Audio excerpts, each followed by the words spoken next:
Imagine a young man standing at the edge of his father's courtyard, the late sun throwing long shadows across the stones, a coin purse at his belt, and a restlessness in his chest that made the world beyond the gate seem suddenly wide with possibility. He had been raised beneath his father's roof, watched the olive trees sway in steady rhythms, heard the measured speech of the household, and known the safe, familiar cadence of work and blessing. Yet on that evening, he chose a different path, one that would take him far from the fields and the faces he had always known. Welcome back to Truth Wisdom.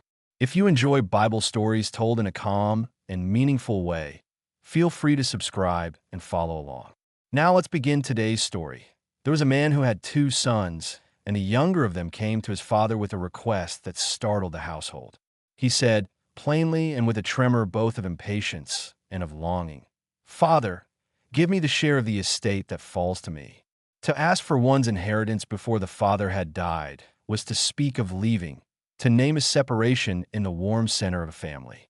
It was a sudden, bold thing, and those who heard it would have felt the hush that follows when something both intimate and irrevocable is said into words. The father listened. In him, there was a height of patience that had watched seasons come and go, that had tended flocks and sown fields, that had carried grief and joy in equal measure. He could have reproved the youth, called him back to the steady, honest life at home. Yet he was a man whose love did not keep strict accounts.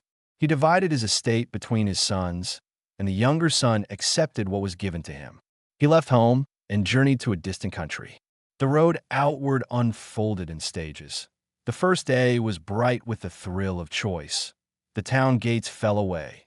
The smells changed from home-baked bread and crushed rosemary to the mingled spices of market towns. The languages in the squares sounded different, and the unfamiliar faces sparkled with possibility. At first, there was exhilaration.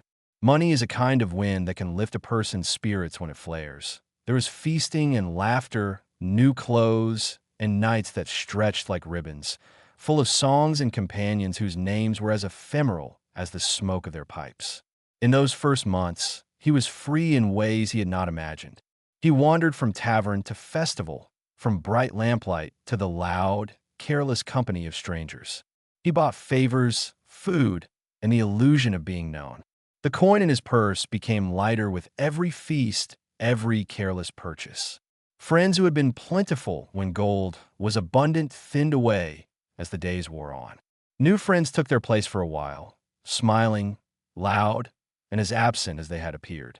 Pleasure has a quick appetite. It eats the edges of things, and one day the young man awoke to find the last coins gone. Then hardship came like a desert wind. A severe famine spread across that country. Where there had been a market loud with bargaining and bright with fruit, there was now a hush. People closed their doors, fields lay brown, and the work that had once been possible was no longer there. The young man, who had only known the ease of money and the brightness of festivals, needed to find any hand to the plow, any labor that would give him bread. He was hired to feed pigs, an unclean, humiliating task in a place of his upbringing where pigs were animals to be kept out of mind. He watched the pigs root and grunt in the mud and felt a shame that cut deeper than any hunger. His stomach ached, and yet even their husks, food thrown to the swine, were beyond his reach. He looked at the pigs feeding and then at his own hands. He had sunk so low that he envied their simple portion.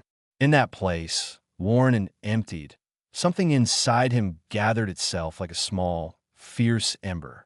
He came to himself. The phrase suggests more than a thought. It tells a slow, dawning clarity that broke the fog of shame and revelry, a recollection of who he was and where he had come from. He said, as if rehearsing and confessing at once, "How many of my father's hired servants have more than enough bread, while I perish here with hunger? I will arise and go to my father, and will say to him, 'Father, I have sinned against heaven and before you. I am no longer worthy to be called your son. Make me like one of your hired servants.'" There is a humility in the words he set upon his own lips, a lowering of himself from the proud demand for inheritance to the begging posture of a servant. He tied his resolve to return, and the road back began to take shape beneath his feet. The journey home was like turning a leaf. He thought of the house where the oil lamps waited to be trimmed, of the door that opened with the creak of passage and the soft, familiar smell of the hearth. The memory of his father's face, the lines shaped by years of weather and industry, came to him not as a reproach but as a softening. He planned out his speech to the father, not daring to presume restoration, but seeking the humblest of places in the household. But before he reached the courtyard, something happened that no one could have anticipated. While he was still a long way off, his father saw him. Perhaps the father was at the porch, perhaps he had been in the courtyard, watching the road for any sign of movement. Fathers often watch in ways that others do not notice until later. He saw the figure in the distance, saw the gait that was no longer the boastful stride but a hunched, tired walk. His heart moved with a tenderness that could not hold back. He ran to his son. In that culture, a father running to embrace his child was an overturning of dignity. Elders did not often run, but love sometimes overrules custom. He threw his arms about the young man and pressed him close. The son began his prepared speech, words of confession and unworthiness, but the father would not hear the whole of it. He called to his servants, "Bring quickly the best robe and put it on him.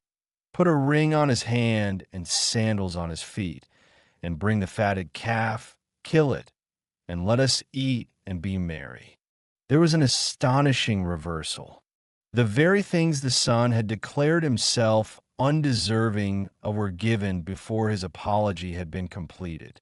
The robe was a symbol of dignity, the ring a sign of authority and acceptance, the sandals a reinstatement of household belonging. The fatted calf, reserved for moments of great celebration, was prepared. Music and dancing began in the courtyard. The father's joy spilled outward like light. He said to those assembled, "For this my son was dead and is alive again. He was lost and is found." The household rejoiced. Yet within the same house, another heart was stirred, his elder son, who had been in the field. He came in from work with the dust of the road upon him and heard music and dancing. He learned from his servant what had happened. Anger tightened the lines of his face. He refused to go into the celebration. He felt wronged. He had remained, he had labored. Had he not? He had kept the Father's commands. He had been faithful. Where then was the celebration for his quiet obedience? The familiar mixture of fairness and hurt swelled in him. The father went out to speak with him. The elder son answered in a voice edged with grievance. He spoke of the years of service, of the yoke he had borne without complaint, and of the brother's wasteful extravagance. He confessed, though perhaps without naming it, the loneliness of faithfulness and the bitterness that can gather in silence. He called the festivities unjust.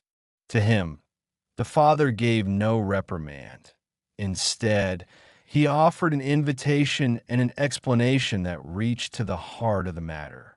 "My son," said the father, words tender enough to fold into the elder's wounded pride, "you are always with me, and all that I have is yours.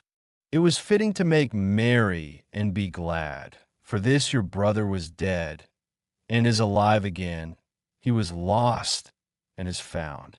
The father named the joy of restoration over against the elder son's sense of balance. He did not minimize the elder son's faithfulness. He affirmed it. But the occasion, this return, was about something beyond recompense. It was about reclaiming one who was lost and healing a family torn by absence and pride. The household lingered in a softness of gratitude and complexity. The feast continued into the evening, and stories would be told in low voices by the hearth. Perhaps the elder son stood at the threshold, the dust still on his feet, and watched the celebration with the inward argument unresolved. Perhaps his heart would soften in time, or perhaps the hurt would require seasons to heal. The father's invitation remained open, a patient, unforced offering of closeness that would stand as long as breath remained. If we look closely at each figure in this tale, we see how human the scene is. We recognize the tender and the wounded in one fold. The younger son's folly is not presented as an irredeemable sin, but as a human turning away and then back again. His desperation and shame are described not to scandalize, but to illuminate the weight of his change. The father's response is immediate and lavish, a picture of mercy that passes the counting of wrong and restores dignity before a full admission of guilt. The elder son embodies the righteousness that can harden into a kind of loneliness, a virtue that can turn into a grievance when compassion arrives for another. Imagine the courtyard that day, long shadows lengthening, oil lamps set in their places, the smell of the calf roasting and bread broken, the laughter of servants who had seen seasons of sorrow and now allowed themselves to be lightened for once. The father's robe, a soft fabric that had known many Sabbaths, billowed slightly as he moved. The ring on the son's hand caught the glow of the flame. Neighbors came near to ask and to marvel. Music rose and fell. It was a scene of both restoration and tension, of mercy and unresolved feeling, true to the nuances of family life. The spiritual significance of such a scene rests within the story itself. It celebrates return, reconciliation, and the reclaiming of what had been lost. Yet it also acknowledges the reality of pain and the slow, patient work of healing within a family. The father's running, so undignified to the watchful eye, revealed a love that would not wait for ceremony. The son's confession revealed a humility that accepted the loss of name and privilege if necessary. The elder son's stance reminded all who listened that faithfulness does not inoculate one against sorrow at another's restoration. Together, these threads make the tale not a simple moral fable, but a living tableau of human hearts. There are small gestures in the tale that carry meaning a listener can feel. The father's eyes when he first saw his son, perhaps wet with tears. The son's stumbling words as he tried to speak the apology he had rehearsed. The servant's quick, knowing movements as they brought forth the robe and sandals. The elder son's folded arms, a body language that spoke louder than his words. These are not merely props. They're the weather through which the story breathes. Consider the son's inward turning, the moment when he came to himself.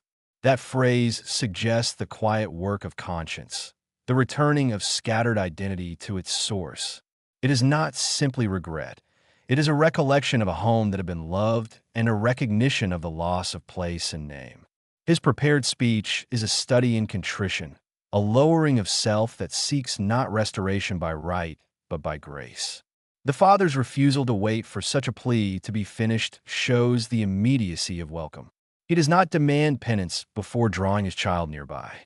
He signals, by the ring and robe, that belonging is not something to be earned by words alone. The elder son's complaint is honest and understandable. He had borne labor without notice. He had kept the home's order while his brother sought the world.